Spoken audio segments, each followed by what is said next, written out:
बिस्मिल्लाहिर्रहमानिर्रहीम। अस्सलाम वालेकुम। आज मैं आपसे बस ये बात कहना चाहती हूँ कि ऑनलाइन के ऊपर मुझे बहुत थोड़ा सा रहता है। पेरेंट्स बहुत परेशान हैं जब से कोविड का सिलसिला शुरू हुआ है और स्कूल्स ऑफ हो गए, तो एज अ टीचर मैं समझती हूँ कि वालिदैन बहुत ज़्यादा परेशान हुए कि ऑनलाइन क्लासेस कैसे उनकी शुरू हो गई। बहुत सारे पेरेंट्स को समझने में बहुत प्रॉब्लम हुई। टीचर्स के लिए भी एक लर्निंग प्रोसेस था जिसे सब गुजर रहे थे, लेकिन मैं यहाँ पर थोड़ा सा ये कहना ज़रूर समझूंगी कि पेरेंट्स ने इस चीज़ को अपने ऊपर बर्डन समझा कि उनके ऊपर बर्डन एकदम से आ गया है। हालांकि टीचर्स के ऊपर भी बर्डन था, लेकिन ऑनलाइन क्लासेस के लिए पेरेंट्स को थोड़ा ये समझना ज़रूरी है कि ऑनलाइन क्लासेस का मतलब ये नहीं है कि पेरेंट्स के ऊपर बर्डन डाल दिया गया है, बल्कि ये समझना ज़रूरी है कि उनके बच्चों की सेहत ज़्यादा इम्पॉर्टेंट है। क्योंकि बच्चों की सेहत है, बच्चों की ज़िंदगी है, तो हम हैं और आप हैं, सब सेफ रहेंगे तो ज़रूरी है। ये सबसे इम्पॉर्टेंट चीज़ थी जो मेरे ख्याल से कि पेरेंट्स के लिए समझना मुश्किल था कि बर्डन आ गया है, काम का है। और मैं ये समझ रही थी कि जो पेरेंट्स आते थे बाद में कि सबमिट करवाना है, उन्होंने ये नहीं सोचा कि इसके में बेनिफिट कितने मिल रहे हैं, बेनिफिट क्या आ रहे हैं।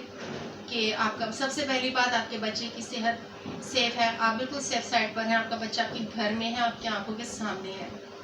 सेकेंडली, आपका आना ले जाना, थोड़ा सा जो वैन के अखराजात भी अगर हम समझें तो थोड़े कम हो गए थे। अब ये कहा जाए कि जी इकोनॉमिकली वैन वालों को परेशानी थी, वो सब चीज़ें अपनी जगह हैं। लेकिन ऑनलाइन क्लासेस में अभी हम क्लास में ये होता है, हम लेक्चर देते हैं तो पेरेंट्स को नहीं पता होता कि हम क्या लेक्चर दे रहे हैं, हम क्या करें। अभी तो ऑनलाइन क्लासेस में पीपीटी आपके पास मौजूद है, बार बार आप रिपीट करके अपने बच्चों को दिखा सकते हैं और एक लर्निंग प्रोसेस जो बहुत बेहतरीन तरीके से है वो चल रहा होता है। लेकिन जिसको बर्डन का नाम दिया गया, पेरेंट्स ने कॉपी सबमिट करवाने के लिए बर्डन का नाम, मतलब हर चीज़ के लिए बर्डन बर्डन बर्डन आ रहा था। या तो अपने बच्चे थोड़ा शरारती हैं और हम लोग जो कर रहे हैं कि फिर उससे पेरेंट्स ने ये भी कहा कि जी आपका तो काम है ये, अगर ये हमारा काम है तो बच्चे पालना भी तो आपका काम है।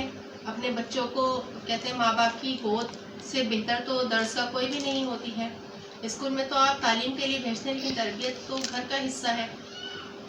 अगर आप वही काम घर पर करवा रहे हैं, अपने टाइम पर करवा रहे हैं, वो स्कूल की टाइमिंग से स्टार्ट करके आपने काम करवाया कि मॉर्निंग में ही आपने बच्चों को उठाया, जिस तरह से आप स्कूल के लिए प्रिपरेशन करते हैं आप उसी तरह काम कर रहे होते हैं, उसी तरह पीरियड वाइज आप चल रहे हैं, बच्चों को काम करवा रहे हैं, तो आई थिंक नॉट कि कुछ भी ऐसा इशू आएगा कि बर्डन आपको फील हो। लेकिन मुझे ऐसा लगा कि जहाँ पर टीचर्स ने ये काम करा कि अपना टाइम टू टाइम हम लोग शेड्यूल के हिसाब से टीचर्स तो अपलोड कर रहे हैं, लेकिन पेरेंट्स ने कहा बस छुट्टियाँ हैं, बच्चे उठेंगे आराम से मोबाइल खोलेंगे और फिर काम कर लेंगे, तो ऐसा नहीं होता। आप बच्चों को मॉर्निंग में ही उठाइए, पीरियड वाइज चल रहे हैं, वो एक काम अपना कंप्लीट करें, फिर दूसरा अपना काम कंप्लीट करें। टीचर्स के लेक्चर्स जैसे क्लास में होते हैं, टीचर एक जाती है दूसरी आती है, पीरियड्स चल रहे होते हैं तो इतने इशू नहीं होते, बच्चों के काम कंप्लीट होते हैं। लेकिन यहाँ पर छुट्टियाँ समझ के उनको जो है इस्तेमाल में लाया गया, तो ज़ाहिर है पेरेंट्स के ऊपर तो बर्डन आना ही था कि ज़ाहिर है फिर एग्ज़ाम भी होने हैं और एग्ज़ाम के ऊपर इतना कि जी एग्ज़ाम हो रहे हैं, तो जब इतना 2 महीने 3 महीने हमने किया है, काम हमने करवाया है, एग्ज़ाम भी, और फिर जो भी एग्ज़ाम के लिए होते हैं, जो ऊपर से नोटिफिकेशंस आ रहे होते हैं, हमें उन्हें ही फॉलो करना होता है।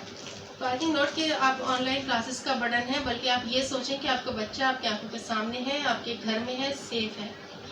और अब जैसे सेकेंड वेव इसकी आ गई है कोविड की, तो ज़रूरी है कि इसमें भी ख्याल रखा जाए बच्चों का और बहुत ज़्यादा एहतियात से काम लिया जाए और ऑनलाइन क्लासेस पर फोकस किया जाए। शुक्रिया।